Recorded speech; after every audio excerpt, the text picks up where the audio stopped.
যখনই জীবনে কোনো বিপদ আসে, আমরা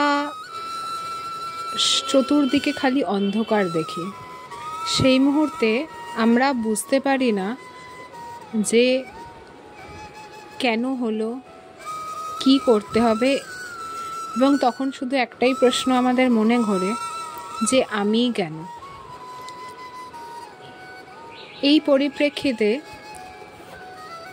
স্বামী বিবেকানন্দ তার পত্রাবলীতে খুব সুন্দর কটি লাইন লিখে গেছেন। তিনি বলেছেন, ডক্টর নাজুন্দ রাওকে লিখিত এক চিঠিতে, যে প্রভুই দিয়া থাকেন, আবার প্রভুই গ্রহণ করেন। প্রভুর নাম ধন্য হোক। আমরা কেবল জানি কিছুই নষ্ট হয় না বা হইতে পারে না। আমাদিগকে সম্পূর্ণ শান্তভাবে তাহার নিকট হইতে যাহাই আসুক না কেন মাথা পাতিয়া লইতে হবে।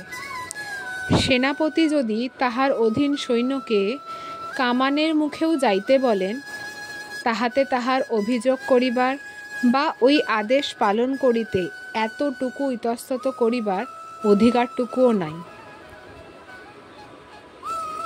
প্রভু শোকের মানুষজনকে সান্ত্বনা দান করুন, আর এই শোক যেন তাহাদিগকে পরম করুণাময়ী জননীর বক্ষের নিকট হইতে নিকটতরে নিয়ে যায়।